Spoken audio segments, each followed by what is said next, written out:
out my tears in a testimony. Oh, you meant for a queen, and so unclean. My alabaster box. I came not with pride, but with pain. Not with polish, but with tears.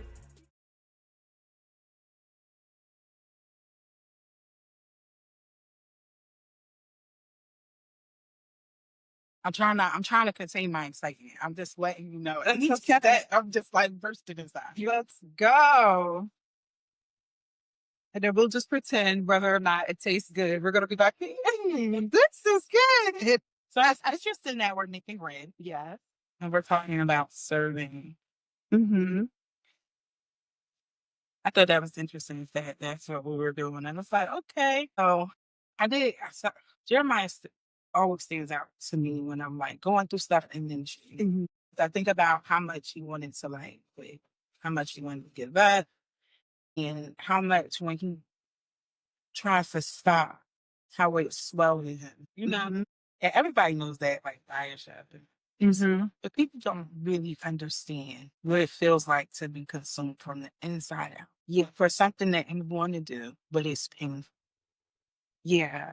And when I read that part when Jeremiah was even like, I cursed the man that told my father that I was gonna be a boy child. Like, we're coming for all you. Yes. I mean, really kill the messenger? Like that's where he at. But I can totally understand how he felt, especially in the midst of it, because you would want to just you would just want to when he's even talking about fire in my belly, it's like in my bones, it's like you want to implode almost because it's like it's just all consuming. There's nowhere for me to kind of, you know, release this. And so you find yourself wanting to, for me, I find myself wanting to isolate. I find myself wanting to be like Jeremiah and just throw like a major pity party, you know, and just sit in it. But at the same time, you're mandated to still serve. Like Jeremiah was a prophet. You still have requirements to go and say, what thus saith the Lord. And so in the middle of that, just trying to, I find for myself sometimes I have to suppress what I'm going through just in order for God's will to be done. Um, and in that, you just find that while I'm doing what he says for somebody else, he's working it for me. Yeah. At the same time. I was told by a great man of God. Mm-hmm. Woman of God, you being too emotional. And I'm like, you don't understand what I'm going through. I'm like, I'm in the house. I'm just like, no, you don't understand. Like, you understand how much of me I suppressed to do this. And this is trouble. And I'm like talking, and it was almost like the Holy Spirit said, Ian. And I'm just like, what do you mean, Ian? And I read a scripture from the Romans 8:17. Mm-hmm. Like you can bask in the glory, but not partake, mm-hmm. You know, mm-hmm. And being ostracized. You can't partake and being ridiculed, but you could take the good parts. Mm-hmm. How are you going to say that you're a child of God, but don't want all of it? Mm-hmm. You know, and I'm just like, ouch. Okay, you're right. You're right. But then it's just like when you're in it, that's not the first thing you think of. No. It's not like, oh, this is for the glory of God. You're really thinking about the things that you sacrifice, the things that you hold back, the thing that you withhold from others, the things that you work on yourself so you don't offend. Yeah. You got people offended. Yeah. You know, like, what am I supposed to do with this? How am I supposed to feel? How do I handle this in a godly way when all of me want to like leap out and touch you? Yeah. Like and then it's that type of pain. Mm-hmm. It's not even that's the external pain coming from people like Jeremiah, you know. But then you also have the pain of facing yourself. Yeah, that pain is way crazier than what anybody else can do to you. Yeah, because that's something that you have to live with. At least with the external pain, when they're not there you have like a thought or something that make you bad real quick, but you can distract yourself. You don't even want to go into a quiet place, a secret place, because then you got to deal with yourself. Yeah. And that pain is Yeah. trying to serve through that is rocky, because it's just like, do I ignore who I'm becoming in order to keep serving? And is that effective? Because if I ignore who I'm becoming, essentially I'm working in vain, because I'm not making any progress. I'm standing in the same place doing the same cycles. Yeah, same things. And like, am I being effective? Am I going to be prepared for what he's sending to me if I don't address this in me? If I don't deal with who's in the mirror, if I don't deal with the traumas, if I don't deal with those things that cause me to be reactive to the outside anyway in the first place. Because if I can deal with here, then this ridicule won't be so much. Because a lot of people don't realize that when you're being ridiculed, ostracized, all of that stuff, and it's hurting you, the reason is because you partially believe it. Ooh. Like a part of you is fighting you on that. Yes. So, Yes, it is definitely a constant battle. What I was going to say was, when you're talking about even those external, sometimes when you're even those external battles, those external pain points can actually cause the internal pain to kind of swell and to, we say trigger all the time. I'm tired of that word. But yes, it can be a trigger for the pain that you're doing internally. But you know what? I don't want us to ever get to the point, while working on yourself is great. However, we never want to get to a point where we think we can do it on our own. right. I feel like a lot of time, like nowadays, while we talk about therapy, and we talk about behavior modifications, and we talk about self-help, and we talk about all of those things, and it has its place, but there is nothing more effective. There's nothing more that I believe in. And I believe in therapy. I believe in those things, but there is nothing more effective that I've seen and can testify that has worked in the Holy Spirit. Right. And I feel like we need to kind of amp that up again, just to make sure we remember that at the forefront of this, while you're working on yourself, he is willing and standing there and wanting to do it for you. And a lot of times, we were talking about Lot's wife earlier, just think about how much she was already playing in her head before she even turned around. What made you turn around? You're thinking about all of this stuff that you're going through without just trusting God, Right. who said, let's go. And a lot of times we are sitting in this cycle of, I'm so guilty of it myself, just sitting in this cycle of overanalyzing. Okay, but, okay, I hear you, God, but okay, can you send me just another sign? I know you said it already, but I need like a more signier sign.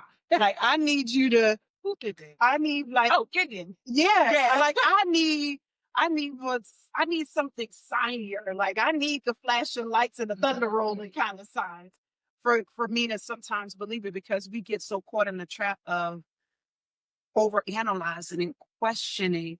But what's so important is just believing, number one, that he can do it. And we have a lot of believers that claim to, believe in God, but don't really believe that he can do it for you. And I've been in a position sometimes where I can encourage you under the table. That was good. I can encourage you under the table. Yeah. But sometimes you can't even encourage yourself. Yeah. And David said it. Yeah. David said it. Listen, you have to encourage yourself in the Lord. And he, of all people, can really say, like, listen, I've been through some stuff. I have a right to sit in my own pity and just suffer through. But he was like, I have to encourage. Trust in the Lord with all my heart and lean not to not understand. There it is again. It's been coming up for me. Wow. It's been coming up for me for 4 weeks. I'm like, there it is again. Yeah. Yeah. But that's what's important. It's like, that's something to lean on when you're serving. Definitely. When you have a ministry that involves strong personalities, or you have a strong personality yourself, I got a strong personality. So I had to literally say all the time, sometimes you gotta learn how to deal with you. Like he's gonna send you to you know? And there was a time where it was just like every week, it was something else. It was at work, it was at church, it was in my family, it was in my home. And I'm like, every week, can I get a break from this? It's too much. I can't take this. Pack of drawings. Thank you. It's too much. I can't take it. I was like, I just want peace. I just want peace. I just want a break. And I wasn't getting it. I wasn't getting it. I wasn't getting a break. I wasn't getting peace. It was like if I took a break from home, I remember there was one time I like went to a hotel because I just couldn't deal with home. I just was like, I need a break. While I'm at the hotel, work erupted. Yeah. And I'm just like, I'm about to run away. Yeah. I'm about to leave all of them. What's next? Okay. 2.5 tablespoons of granulated sugar. Oh, I like those. Those. Yes, I have. I said, I'm about to leave all of them because I don't have to deal with this. And that Holy Spirit snatched me up and said, yes, you do. Yes, you do. And I'm just like, he's like, what do I have to do to get away from this? And what do I have to do for it to get better? What do I have to do for this pain to stop? And it's like, surrender. And I'm like, surrender what? I'm already doing everything I gotta do. No. Surrender you. Surrender your will. Yeah. Because you want to run away. And that's what you keep telling yourself. And that's what you're putting in your spirit that I gotta do this. I don't have to be here. I don't have to do this. I could be this person because the old me would have did this, and this. And y'all playing in my face because I'm holy, but I ain't soft. Right. Like because I'm kind, but I ain't nice. Like play with something safe.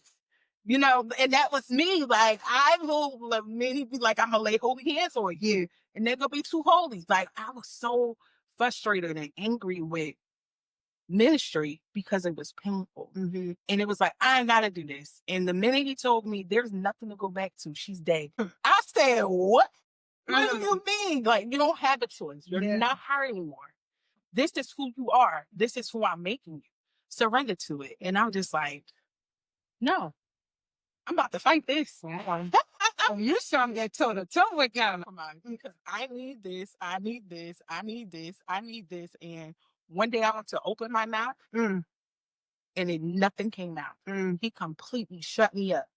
And the inside of me was on fire because I was just standing there while somebody was telling me where I could go and what I could do and where I could shut it. And I'm just sitting there like, inside, just like, I'm about to reach out and touch him.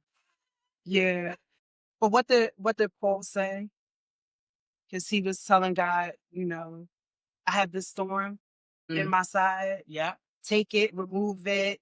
And what was God's response? My grace is sufficient for you. And a lot of times I realize I spend a lot of time talking about the thorn. Yes. And we're missing the big picture because I'm so fixated on the thorn. And he's like, but I'm going to take care of that part. You just do what I told you to do at some point. And once, do you ever notice sometimes that for me, like sometimes I'll go to church and I have a headache or something's just not right in the body. And once you start getting into the worship, once you start releasing, you realize sometimes I don't even realize till after the service, like, oh shoot, wait, right, I had this headache or this body ache or something like that. And I always try to remember that, that if I'm lost in him, I won't be able to focus on the thorn. If I'm doing what he says to do, this battle that's in my mind, he's going to take care of. Right. And when we're talking about pain, I lost my only sister 7 years ago. And that has been the biggest struggle. We've been in church all our lives, right? So I got saved when I was 16. And in and out, physically there, but not really, I was not submitted until much older. And when I lost her, that was pain I've never experienced before. And I mean, that was the first time I ever experienced true depression. That was the first time where I was willing to let everything fall. Like, I didn't want to work. I didn't want to parent. I didn't want to be, because my best friend is gone. And I prayed. At this point, I'm living a submitted life. I'm in ministry. I'm pushing. And I'm like, we had other people pray, and you still chose to take her. What do I do now? And it was a battle for a couple of years. It was so bad that I couldn't even be happy for other people's healing. I couldn't honestly, celebrate for somebody else because my form was flaring up.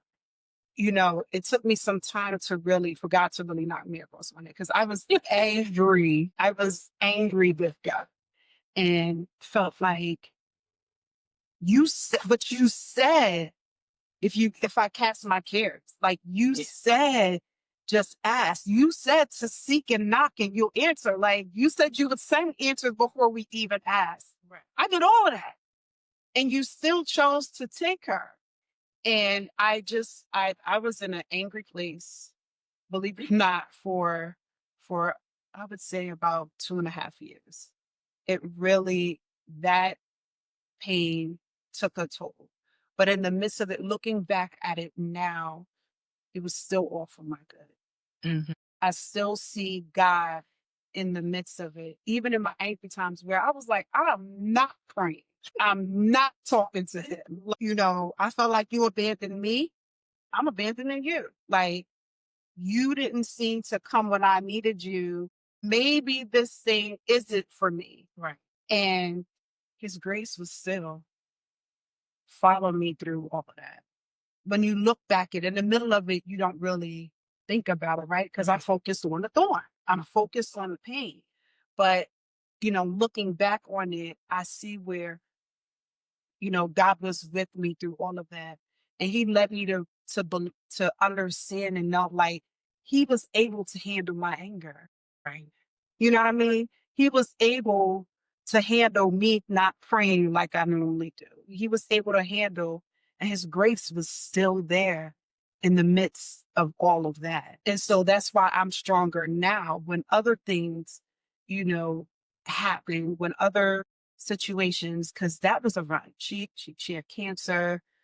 She was living by herself. Then we moved her in, and she was us until God called her home. And then right after that, my mom, and now she has dementia and she's, declining, and it's a constant struggle. So what do you do when you're grieving somebody that's still alive? Right. How do you handle that?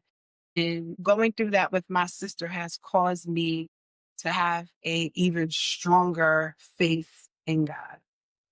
Just believing that he really does have. Yeah. He really can handle all of our emotional stuff. He can handle the crash outs. He can handle, me telling you a thing or two about a thing. Like, he can handle all of that. And his grace is still right there.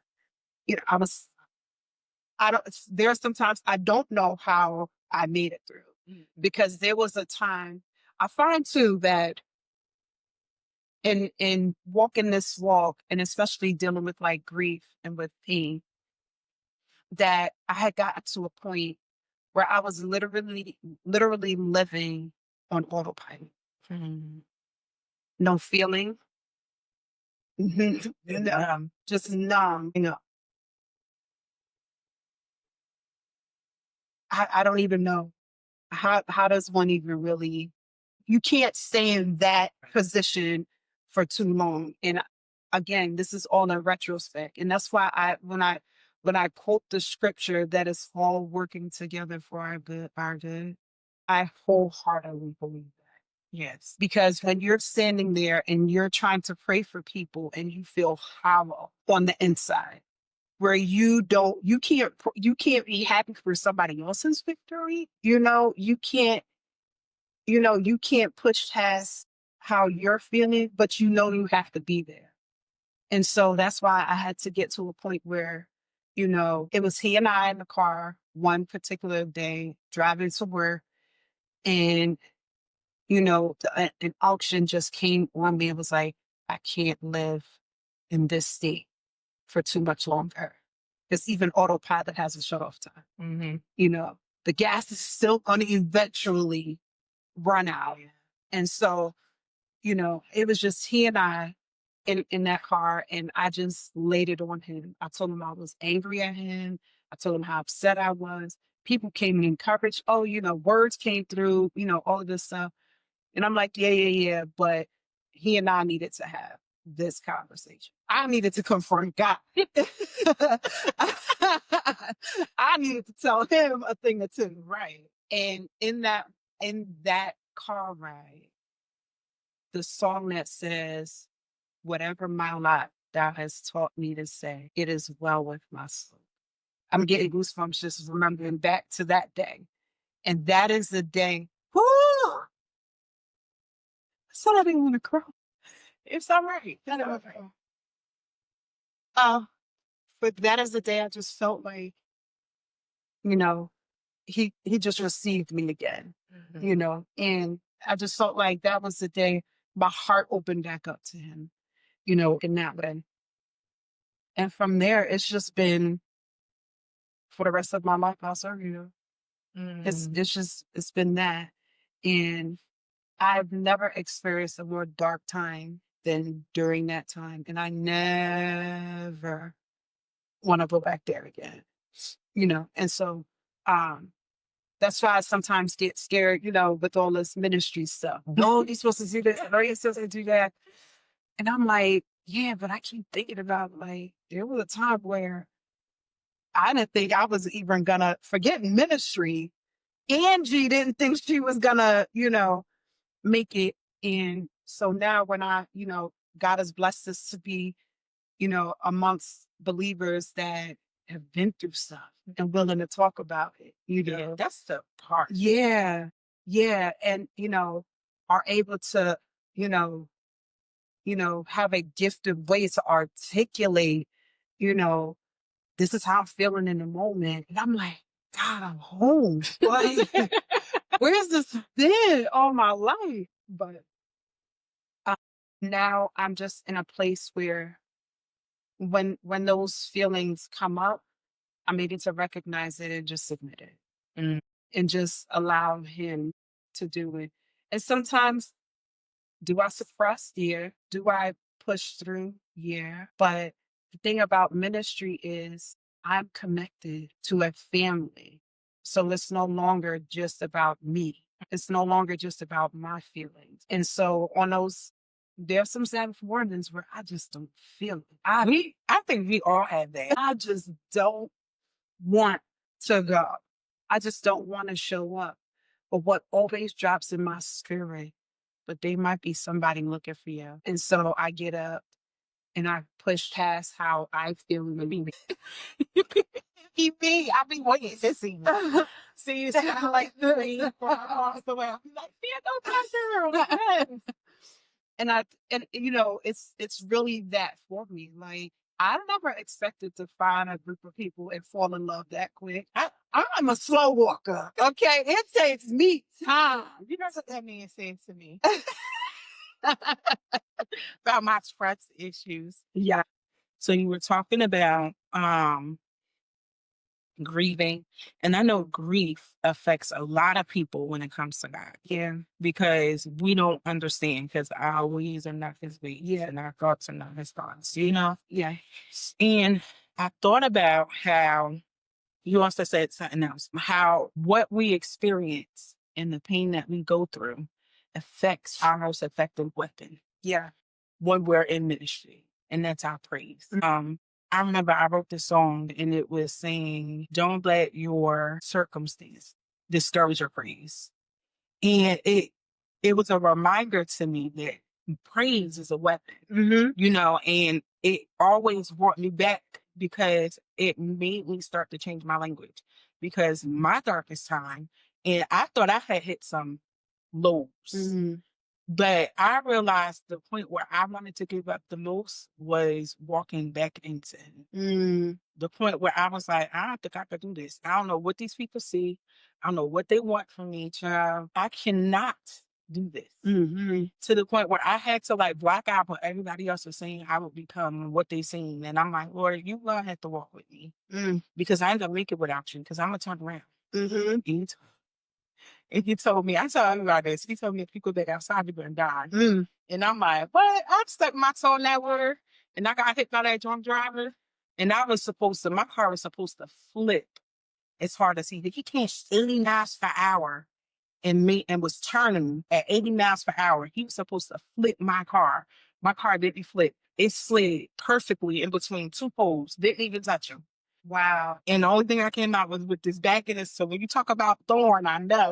Like, oh, this pain. I said, this is my fault. Because I did my toe in that water and you want. But I'm saying, like, when I started to come back to him, I started to experience pain like never before. It was loss. It was, and I was just telling Erica about it. Like, I lost somebody I've been friends with forever. Like, my best friend, me, godmother, just no friendship. Just off the smallest thing. You know I'm not the friend to call and put on speakerphone. You know I'm not that one. So don't call and ask me what I think about somebody because I want to tell them to their face. But she didn't think I was going to say like how I said it. And I'm just like, I don't like her. She's an ugly person inside. You know, like, I don't think that that's good for you. And it was so bad. And I felt bad, you know, how I put it to her, but I needed her to understand the urgency of what she was walking into. And I just was like, okay, you know what? Whatever. It wasn't for me, you know, but it was like the loss that came after. The loss of me was the biggest thing for me. It was like, you gonna take away me? You know how much work I put into building this person? You know what I survived? You know, like, do you understand that this one tried to kill me? This one tried to take me out. I'm supposed to die here. You want me to, like, this just gonna be my testimony? That's it. I can't build my foundation. You're gonna destroy everything about me. But when you're saying destroy everything about you, is it things that you have built up yourself? Yes. And that's the conversation that I was having. Because the essence of you is still there. Right. I didn't understand that. Yeah. I couldn't see that. Only thing I can see was the destruction of the person that I created. And it was like, oh, you don't need that. You don't need this. You don't need that. And he let me keep some things. I'm like, what am I keeping this for? This doesn't protect me. What do I need this for? This not going to stop them from coming at me. I need my voice. I need my attitude because I need my RBS because that's going to keep people away from right there. To the point where, like, many tell me I got it. I'm like, I've been smiling. What you talk about? Now, you do. I mean, yeah, you can. Yeah.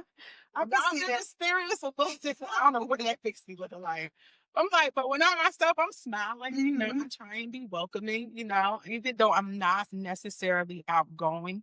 You know, I'm very much to myself, and I'm learning to be. You can agree more outwardly, you know, welcoming. And I just like, you know, and I had to learn something very, very, very important in that phase. He want to hear it. He want to hear what you think. He wants you to hear what you think. He wants you to see your attitude. He want to see the attitude. He want to hear that you're hurting. He wants you to talk to him and tell him what's going on because the minute that you start being honest about what you're feeling, how you're feeling about what's happening, he can start to do the work. That's it. If you're going to hold it in, if you're not going to be honest with him, if you're going to hide yourself from him, he can't do anything with that. But if you're I'm angry, I'm mad, I don't want to go through this, I don't want to feel like this, that's something he can work with it because there's honesty, there's transparency. And it's saying, if you're talking to him, that means that some part of you wants him. Yes. You know? Yeah. And it's just like, okay, now I got you. Yeah, I got you. And I was like, okay, Lord. You will never ask somebody for something if you don't think they can provide it. Right. Right? You'll never go and, I'm not going to go and ask Major for $1 million. He ain't got it. Not yet. Yeah, do it, Lord. Gonna get there. Not yet. But that's so true. That is so true. And I thought about that when you were talking, and I was like, look how God stepped in when she started to be honest about how she was feeling. Because for the longest time, I internalized how I felt because I had to carry around what other people said to me. And I think like now, that's the hardest thing I'm working with. When I think about my trust issues and how I deal with people, I don't necessarily hold on to what they did. I hold on to how I felt about what they did. And I'm like, I don't like that. It made me feel like that. Yeah. Why did it make me feel like that? And I go and I start working on myself, and I'm cognizant that this person did this to me, but here's the word, that trigger. And this is why I'm triggered, because this happened and they just exposed it. But I don't like that they was used to expose it. So now I treat them differently, and they were just a tool. But you know what you said when you were praying, when you were talking earlier, you said, but I prayed for change and you changed no one else But me, And that hit me so hard because a lot of times we're like, yeah, justified in our feelings. And like you said, I didn't like the way I felt at that moment. But there just might be something about that feeling that needs to change. And a lot of times when we pray, because I pray for my husband all the time. God, fix it, fix it, fix it. And then by the time I come out of prayer, it's like, wait, but I gotta do something. I came to you about him. And he'll show me me. Well, no, and you need to deal with that because you put abandonment under the blood before, and now how you're acting in this moment is showing traces of abandonment behavior. right, And so he's like, no, that's you. right, That's not a Mike thing. That's a you thing. And a lot of times we'll find that the working out for the good is not for everybody else. right. And when you said earlier too about, he can, I forgot how you said it, where he could take our anger, he could take our, I grew up in a time where you're not supposed to question God. At all. You're not supposed to question him. How dare you question him? Well, I'm like, I got questions. And where am I supposed to go? And so I, thought about it and I was like, this God is so great. He's so wise. I got the questions on the inside of my mind anyway. Can he not already see the questions that are here? So why can't I ask him in prayer? Why? Why can't I ask him in prayer, please? Why can't I ask for some sort? Now, am I going to get it every time? No. But he's big enough. He's wise enough to handle us questions. My little temper tantrum. Yes. He can handle it. Kicking and screaming and all. He can handle it. And a lot of times we hold it on to stuff that really should be, under the blood because we're walking in this thing like, oh, you can't question it. Oh, you can't ask it questions. You can't, I'm not questioning your sovereignty. I'm not questioning your authority. I'm not even questioning your decisions because I still trust all of that. But right now, how I feel, I just need to know, of all the people. And to this day, I never got an answer why he decided to take my sister, when he did. But, I have to, once in my spirit, it was resolved that it is well with my soul. I have to walk in that. Once I've resolved that I'm surrendering my life to you, Right. I have to just walk in that. Once I've resolved that his grace is sufficient, I have to walk in it. And so that's where I'm at in my walk now, and then, it's not about, we're always going to go through stuff. This life is filled with tribulation, right? What the scripture talks about when you're born, we're born into this. Like there's sin, there's iniquity, there's there's going to be trouble all the day long. Yes. So I'm always going to have something going. You know what I mean? If you think about it, we'll always have something going on. And the enemy is going to always try to put stuff in our way to distract us, and to knock us off so that we don't fulfill the will of God. So in knowing that, I'm like, well, God, you take care of him. Let me just focus on my sister. Let me focus on my brother. Let me focus on these young people. Let me set my focus somewhere else, because the scripture even talks about when you're praying and you're doing something for somebody else, he's working it out already on your behalf. So why am I standing here going back and forth when I've already asked? He already heard you. You already asked him. Right. So let's leave that there and you now work out what you're called to do. Hmm. That's I'm laughing and I'm just like, yes. Because that's something I had to learn. Because I was a harker. a harker. I was a harker. I'm like sitting on that thing. I'm waiting for you to answer me. I'm gonna sit here in this silence until you talk back.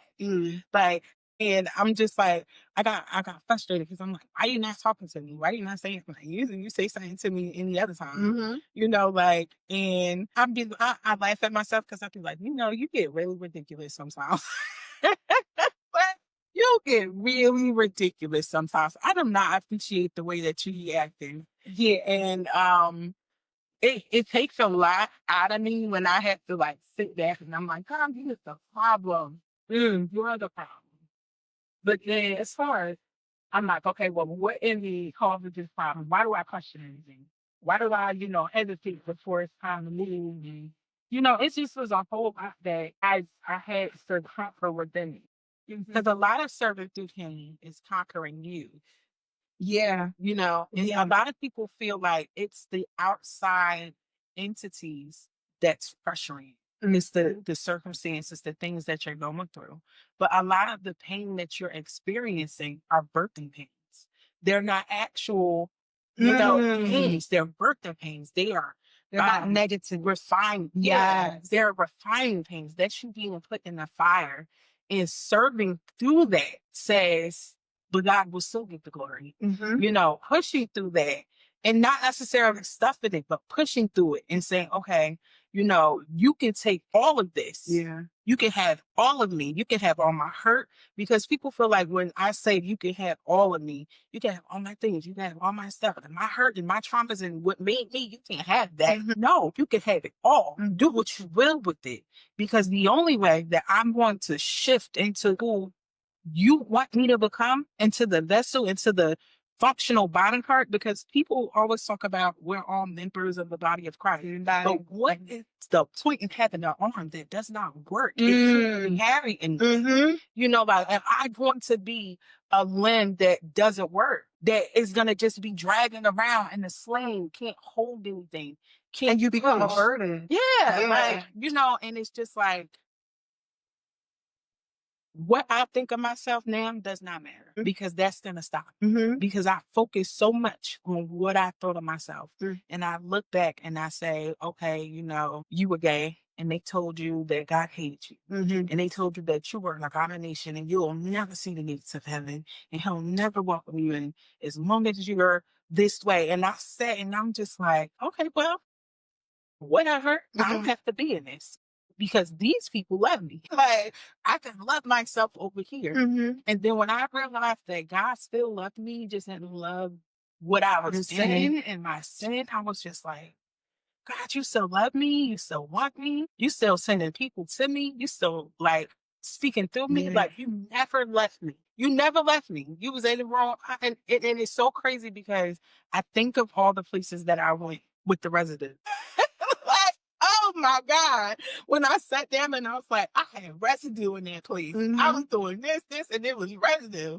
And I'm like, think of all the people that I touched and came in contact with while doing what I wanted to do. And it was just like, other people could see God on me, but I couldn't feel his presence because I mentally disconnected myself from him. So what I think of me doesn't matter. I need to know what he thinks of me. Because for me, I will always turn my face from him, because I'm never going to be good enough. I'm never going to be strong enough. And then I'm like, now at the point, like, it's not about what you can do. It's not about what you're capable of. It's not about your power, because he told Gideon, go go with what you had. Go with what you have. Go with what you had. And now I'm in that stage where it doesn't matter. I'm just going to go with what I have. And I'm going to allow God to do the work through me because I'm just a filthy rag. Yeah. I'm just a vessel. And though I'm doing the work on me, and though, yes, I'm above and I'm not beneath, and I have all of these things that He calls me, if I sat down and gave myself the chance to think about the greatness, because in my mind, it's like, it's so big and so vast. There is no limit to who I can become in Him. And if I sat down and tried to pick who I currently am against that vastness, I'll never measure up. Yeah. And I'll always stay in this place. And I'll always be in pain. And I think like with me, the idea of pain is what you can feel. Because if I take a painkiller, I'm still in pain. I just can't feel it. You just can't feel it. So, That's and, good. you know, Yeah. like, am I going to allow God to be that covering that says, yeah, you have this on. Yeah, you got this thing about you.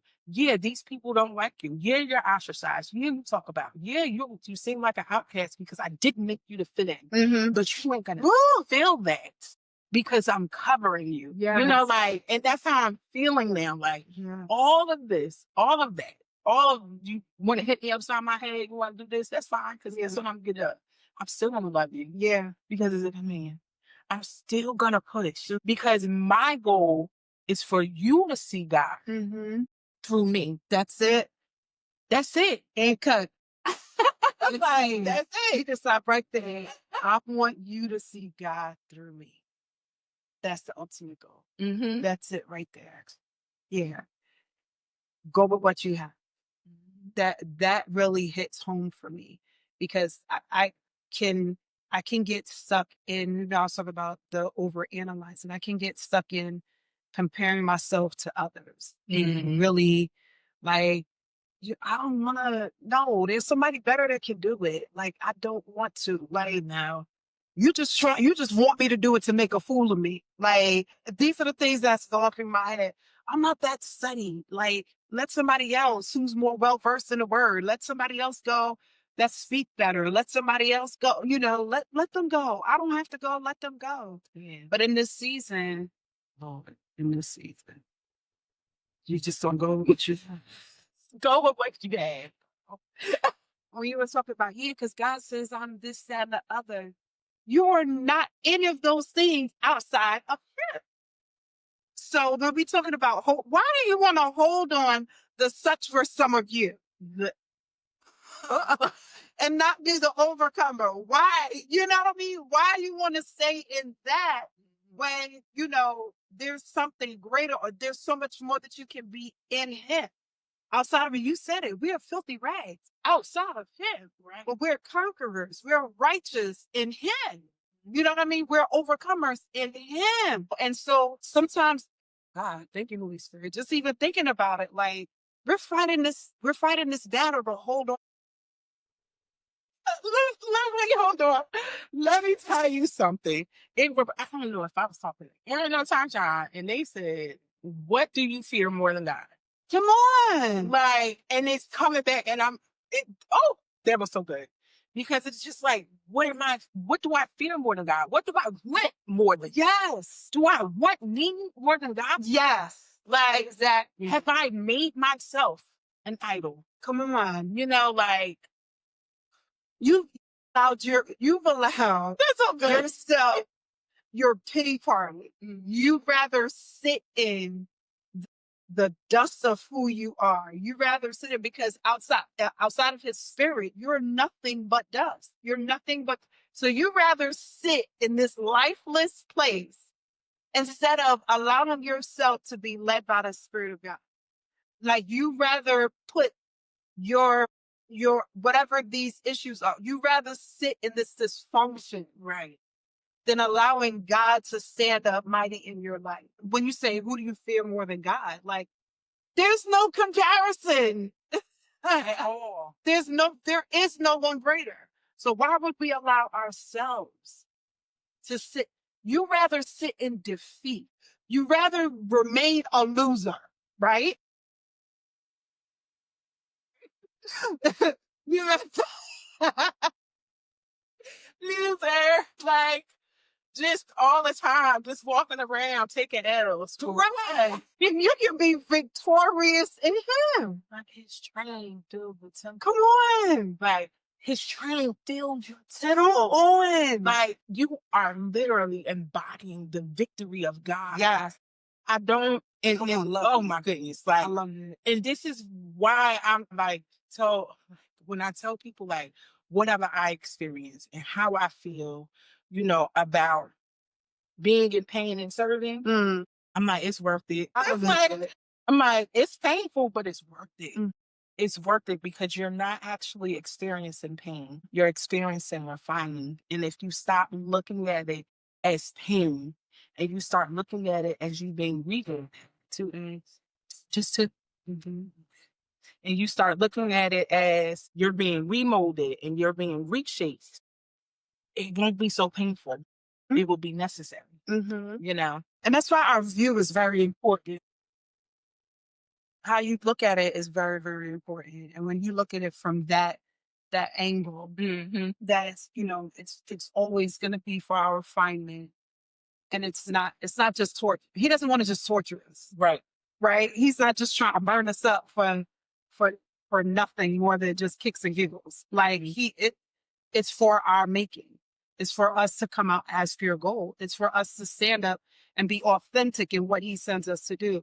It's for us so that when we do present ourselves as representatives of Christ, that we are pure, that we are clean, that we have burnt off the impurities, that we are now standing with him and him alone. Right. And not just going up there to just do our own thing, because he's called us a friend, and he's called us a son. So, I mean, at this point, if you're out there and he's called you unto himself, it requires us not to be selfish. Right. It's now it's time to be selfless. So when you feel those things popping up, it's beyond you now. It's above you now. Like you have now committed yourself to Christ. When it pops up, you still got to show up. When you don't feel it, you still have to show up.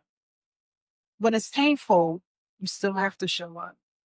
Because even through the midst of your pain, you can touch and heal somebody else's.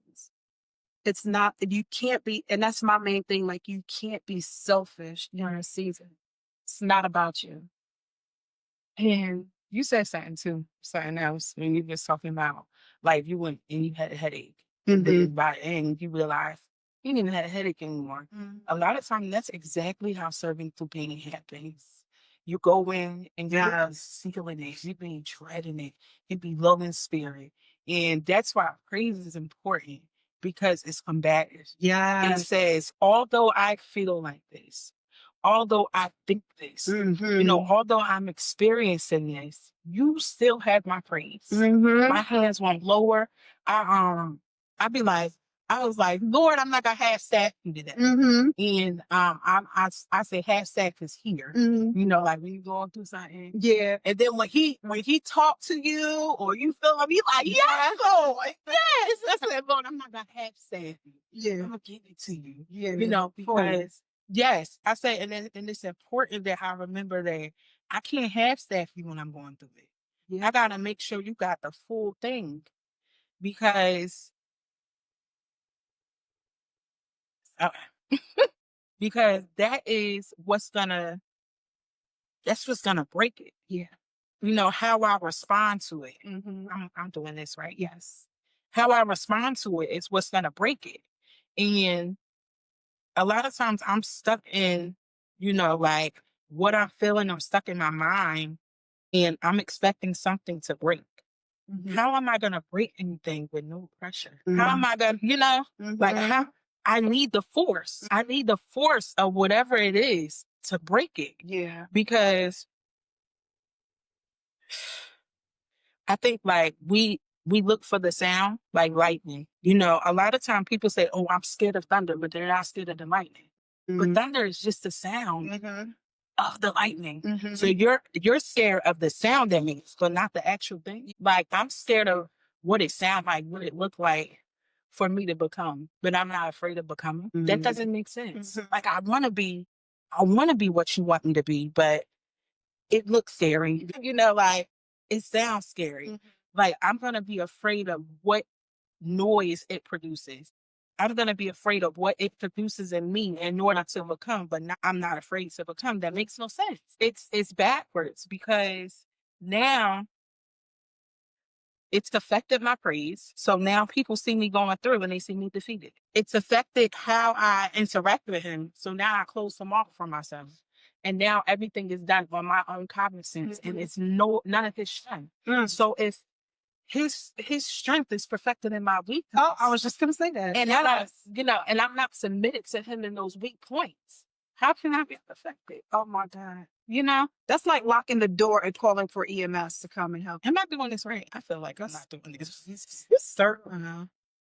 That's like you in a cardiac arrest. You call for the ambulance to come, but then you don't let them in.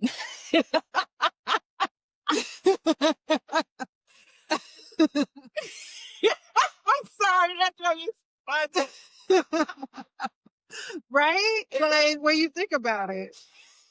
I won't let it in. Why would like it doesn't even make sense. You can't do it on your own. You need help, but you won't let help in. Right. You know? I think like, oh, I said, I think like this was a hard lesson for me. This was a hard lesson for me. And this is one that, I'm still learning. Yeah. And like when he gave me this, title, I would say, when he gave me this title, I was like, really, Lord? Like, I'm still like trying to figure this out. And like reading about Jeremiah and everything that he went through, I had a lot of ouch moments because I'm like, yeah, I'm gonna do this. I don't necessarily run, but I retreat for a little while until I feel like I can handle it. And do you ever feel like you can hear? No, I just come back out. I'm like, I've been in here for too long. Nothing's changing. Let me just go back out. And nobody comes to knock on the door to see if I need help. And they're throwing the tantrum by yourself. I'm like, okay, well, Lord, I'm sorry. I'm gonna go back out here. I'm gonna get back to it. But I just needed it. I needed to retreat for a minute because I didn't want to explode. I want to make sure, and that was my biggest thing. Like, I want to make sure that I stay faith. I want to make sure that nobody sees me lose it because I'm in this dressing room losing it because these size 10 jeans don't fit my size 18 figure. Yeah. Like, I used to get into this, and I'm just like, and then the craziest part about serving through pain was when the pain stopped. I didn't even notice. I didn't say, oh, thank you. This, I finally grew past this. This doesn't hurt me anymore. I didn't even notice until it came again, and my reaction wasn't the same. I'm like, I can't even, I didn't even notice when he delivered me from the pain. But I was so busy complaining while I was in it that when he finally took it away, I didn't even say thank you. I didn't even acknowledge it. Like, how much did it actually hurt? Or was it just an inconvenience? Like, am I upset because it's inconveniencing me? Because there are pains that we walk around, we don't complain about. We only complain about the pains that cause us inconvenience. I can't bend down. When I walk up the stairs, my knees click. But I bang my toe at least 3 times a week. Yeah, I'm pretty sure that thing broken somewhere. And I get pain in certain places I never talk about because it doesn't inconvenience me. But the pains that keep me from being able to do my day to day, that's what I want to talk about. So I think about that in ministry. Am I complaining about these pains because I feel like they inconvenience what I'm trying to do? Or is it really pain? Like, in my mind, is it an inconvenience or is it really pain? Is it something that's going to go away? Is it something that you really need attention on? Is it a distraction? Because there's sometimes I get other people pain and I'm like, oh, is this me or somebody else? Like, am I gauging my pain the correct way? Is that a 0? Is it at a 10? Are you in the green or are you in the red? Because if you're in the green, why are you falling all over the floor? And this is what I've been like talking to myself about. Like, are you even managing your pain correctly to serve through it? Are you taking the necessary precautions when you feel pain? Are you going into the sleep? Are you fasting? Because some of the pain needs fasting. Like, are you managing your pain correctly in order to serve through the pain? Because we gotta serve through it. This is not a painless walk. Yeah, that It's is not very painless. true. I don't want That's it. So now it has to sit with the thing over it. We making progress. yes. So now I just put it in here. Whew. Like this. Let that vibes a little bit. I'm interested. So what you think about pain management? Seriously. Pain management. What does that look like?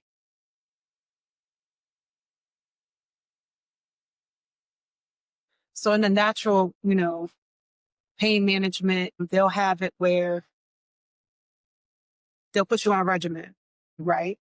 And they'll have you taking medications or exercises that you need to do, even when you don't feel the pain, when you don't physically at that moment. Like if they're prescribing something and maybe days 1, 2, and 3, you feel something, but they're giving it to you for 7 days. And they say, even though you don't feel the pain anymore, finish the medication. I think in the spiritual, pain management to me looks like staying in your word. Um, and and that's crazy, and being disciplined. And that's a struggle for me. Just staying the course every day. Honestly, that's discipline. Me and my girlfriend always say that's a man. Put that in a square box with the rest of them. Discipline is a bad word, but it's so necessary. Discipline is also pain management to me. Also is um, sometimes group therapy. Not even when, like, think about physical therapy, sometimes they'll have you in a room with a group doing it together, right? And sometimes you have to do it by yourself. Um, I'm in this season where I am looking for my village that'll help me. And when you said that to me the other night when we were here, you were like, you don't have to do it by yourself. It's making sure that I remember, that we don't have to walk this out by ourselves. Um, I just believe in praying. I believe in, submitting myself, my feelings to God, you know, good, bad, or indifferent, all of it. God, I'm feeling good this week. Thank you for, yeah, but prepare me. Because I know something is going to, it's not going to always, this is not a, what the saints used to say, it's not a flowering bed of ease. Yeah. Right? Like it's not always going to be good, but in those good times, I'm going to praise you. But in those bad times, I'm going to still praise you, Um, and, you know, and I also feel like it's looking for the good in everything. Because sometimes you don't see it right, outright in the midst of it. But, how I have a advocate that I work with that she's like, well, and however small the thing is, let's be great. Let's be grateful. Let's look for something. Even if it's you didn't yell this morning or getting the kids out the door, that's something to be grateful for. Looking for God in everything.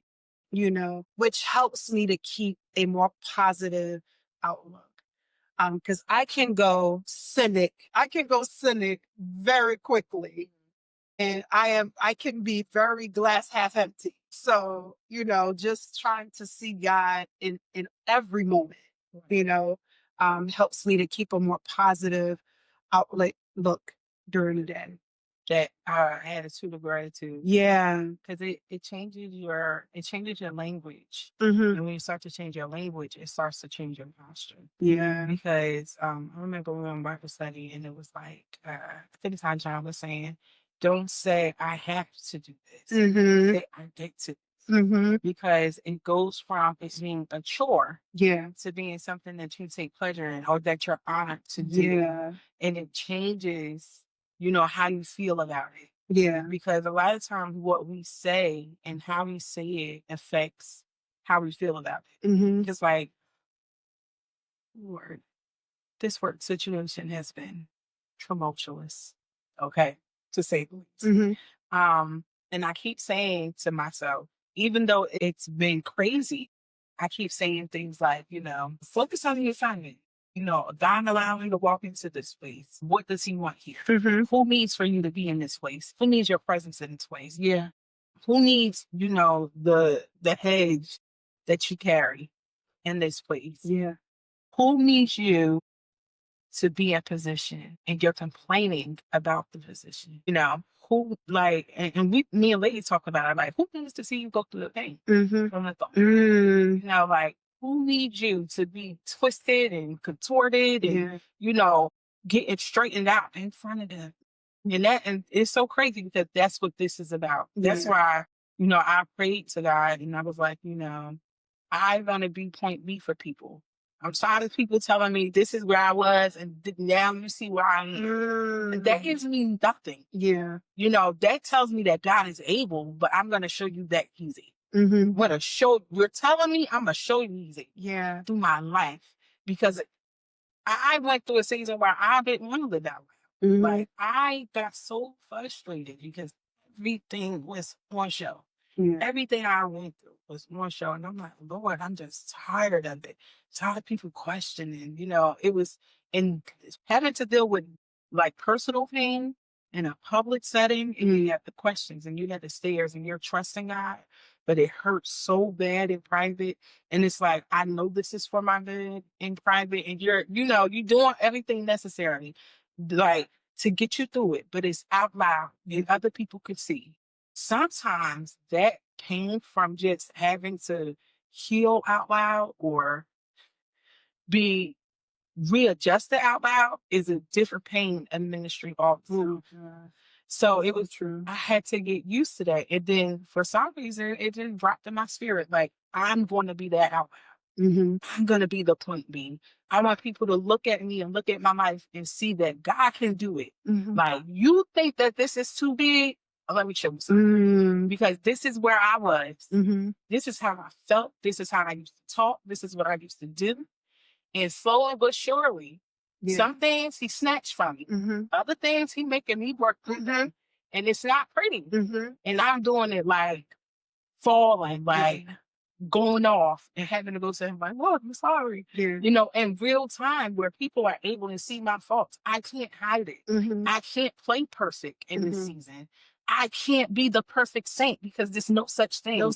I need to be real because people are dying because they're not seeing that this walk is real. This walk is painful. It's victorious. God is always good. And everything works for your good, but it ain't always going to feel good. And that's who I'm going to be. That's the ministry that I want. I don't want, you know, I'm going to walk up to you and feed you and tell you that God is good. No, I'm going to walk up to you and I have to sit next to you for a little while and we share a sandwich because I ain't got enough to give you and feed me. But we can share what I got. And we're going to sit here and we're going to talk about it. You know, and it's just like, there are times where I brought food for myself and I had just enough. And somebody asked me and I gave them half of what I had in my bag.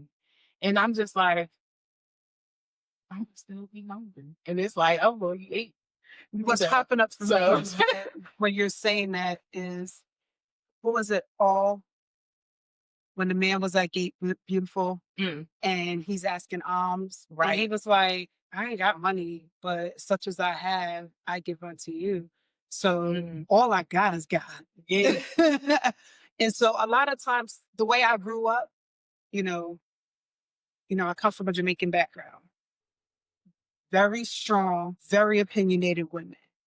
That you show up, you don't let nobody know what's going on.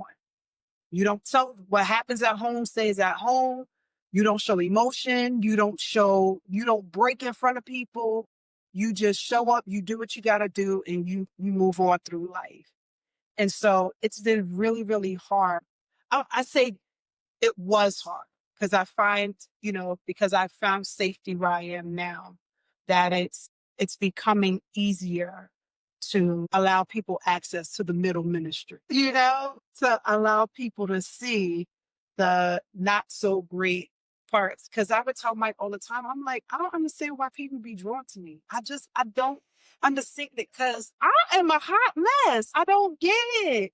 And I was like, I in this season, I'm like, I want to make sure that what it is that people like will always be the authentic me that shows up, you know, cracks and all, flaws and all. Because I don't have it right.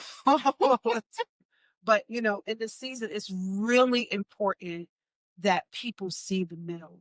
Eric and I had that conversation before too. Like, you know, that's where we learn. Yeah. That's where the trip ups happen and you kind of progress. That's where you may even regress, a little bit and have to kind of pull yourself back. But it's in that middle part. I agree. We see people that come, they fall on the altar. We witness people drunk come into church, right? Get saved, become an evangelist. But I'm sure you didn't go from 0 to 100. Like, what happened through there? When did self creep in and you want to give up? What happened when the marriage fell apart? What happened when the kids was tripping? What happened when you lost your job? What happened when you put money in this thing and then you lost it all? What happened? What I need language to that. Like, how do we get past that? And so now, I am trying my hardest to like really be like you, to be really, really honest and open about that middle part. Yeah. Because that's where we can make or break people is in that middle part, especially when they feel like they're in this alone. Yeah. The Bible even talks about there is nothing new under the sun. So that guarantees me that how I'm feeling, somebody else at some point had that same feeling. Mm-hmm. And so that there's help and there's hope. I got this new thing. I get saying, I was like, I want to be relatable because I don't want us to trauma bond. I want to make God obtainable. Like, I'm done being relatable. Mm-hmm. I just want to make sure you know that God is obtainable. He's not this God that sits in the sky and you can't reach him. He's right here and he's waiting. That's and that's what it is for me. Like, I'm bringing it back to serving through pain because a lot of my ministry has been very painful. And like, I think like one of the hardest things I had to do as far as like self things that I had to overcome. And a lot of people don't even know that I still struggle with is alcoholism. So like, I remember when I first stopped drinking and I was telling somebody this, I was like, I used to sit in the parking lot of the liquor store and cry because I wanted to go in, but I wanted to stop. So like every time, I mean, I have to cry. Like every time I would drive away, I would be so proud of myself. Like, you didn't go in. But then there are times where I did go in, and I would hold the bottle, I would hold the bottle, I would hold the bottle, and then I wouldn't drink it. And I'd be proud of myself. But I would be so down on myself because I went in. And then there are times where I get the taste for it or everybody else is doing it. And I'm just like, I can't do that. I can't partake in that because I don't know if it's gonna pull me back in. And everybody like, oh, you don't have to drink to get drunk. I'm like, if people understood what my story was, if people knew, seeing who I was before, because a lot of people that know me now didn't see my before. Yeah. And the people that did see my before and they're seeing my after, they're just like, y'all knew her then. Like, this is a completely different person. And I'm sitting here and I'm like, these people are watching me transition. They're watching me serve through painful experiences, and that in itself is painful. Because I'm like, I was like you don't let nobody see you cry. Like, what are you talking about?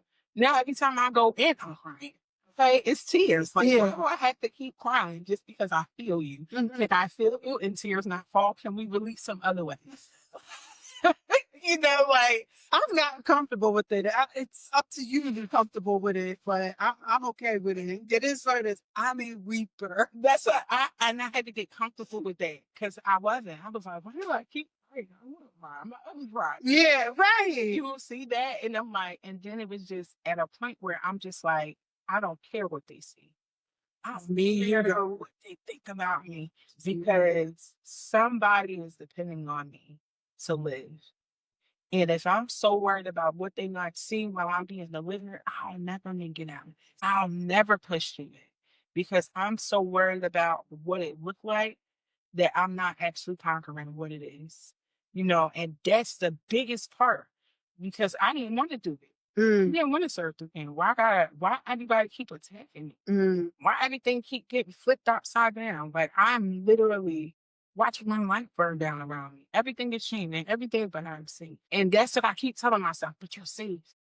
Like he has all that you need. And then like I keep telling myself, I don't even have anything to offer anybody.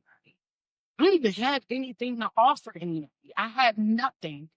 And I'm like noticing like the things about myself that was an issue. I have a sacred complex. Cause I'm gonna give you the shirt off my back. And I will walk around shirtless. And God said, I'll take it off from me. Now what you got to offer? Me. Offer me. You have nothing in your hand that you can give. Give me. Because I'm thinking that showing the love of God and being the savior is, showing people the love of God. No, they just showing people that I can be used. Yeah. And they weren't getting God from it. It was like, oh, she loved God, but that wasn't, because I didn't know when to say no. I didn't know the value of my no. It was like I have to continue to give because this What is would they God. say? Yeah. What would they feel? This I is don't want to be disappointing. And I don't want people to say, this is why I don't deal with Christians and da da da da. I'm thinking about all of this stuff, and I'm like, okay, now I've had nothing physical to give, God. Like you've taken taking away all my resources. What now is the resource? And he like, give me, give them me, give them me. And I'm like, how do I do that for people that don't want you? Live it. So now I'm like in this space where I have nothing to give. All I have is my life. Literally, all I have is my life. I don't even have just enough for myself. Because paycheck to paycheck ends don't touch. Like I don't have just enough for myself, but I don't want, I don't need. I'm not in squalor. I'm not homeless. Yeah. Like there are things that's supposed to be taken away from me, and I still have them. And I'm sitting there, and I'm like, okay, this is a painful experience, and people are watching me every day and don't know what I'm going through. They don't know that I was 3 months behind. They don't know that I had the money to pay Partner this month, and I'm waiting for the Lord to do something. If I'm even supposed to stay here, I said, I got all these questions. I got all these things up on there, and I feel like smile through it. I can cry. I can, fall out before the Lord. This is hard. This is painful. I don't want to do this, but I will. And I think about like Jesus and his empathy, like crying and sweat and blood from what he had to surrender, how he surrendered his will for the will of God. And I'm like, I could go again. I'm gonna give you a story, and he'll probably kill me because it popped into my head a while ago, and I never asked him for permission to tell it. But in what you just said, it popped up for me. So Major started being camp, and they had this whole week-long intensive, and it was 9 to 5 every day. They're out in the sun. So like on day three, he comes home and he was like, "Mom, do I have to go back? I don't want to do it anymore." And I'm like, Mage, I don't even want to hear it. Like, we paid money, you agreed to it, you put your word to it, you have to stick it out. I'm thinking that's the end of it. Then tears started to flow. And I mean, my son has cried before, but in this moment, it really broke my heart because number one, I have to teach you a lesson. Number two, I'm sure he really believed that he couldn't do it in that moment. He really believed it because I think that's what caused the tears to flow. But I had preached, this sounds so corny, Pete, but I did preach a message like a bunch of years ago. And the title was, You Can Cry, but You Can't Quit. And I had to tell him that in that moment. Yeah, it's going to feel hard. We're going to cry. I'm going to feel like I'm not going to make it, but you can't quit. In the middle of it, it's going to feel like Everything is burning down around you and you don't have any hope, but you can't quit. You have to stick it out. And if anything else is, learned in this conversation is that you're going to feel all the feels. You're going to experience all the experiences, but you can't quit because there is something beyond you pushing past that quitting point, pushing beyond that crying point. Cry. It's good. I've cried and it is very refreshing. It can be cleansing. You can even have your tantrum moment. You can kick, you can scream, you can cry, but you can't quit. Right. You have to still push through. And even when you were talking about other people seeing it, the Bible talks about we are overcome by the word of our testimony, right? And so if we don't tell it, if we don't show it, how are others going to believe? How will others see? Because nobody ain't listening to me just sit here and tell you Jesus loves you. Now come on and follow us. They're not doing that in this season, right? Like people are not just, it wasn't like it was before. You have to live it out. You have to walk it out for people to actually see, like, she means what she says. She means what she's serious about how she's living. And so it's super important to cry, but you can't quit it.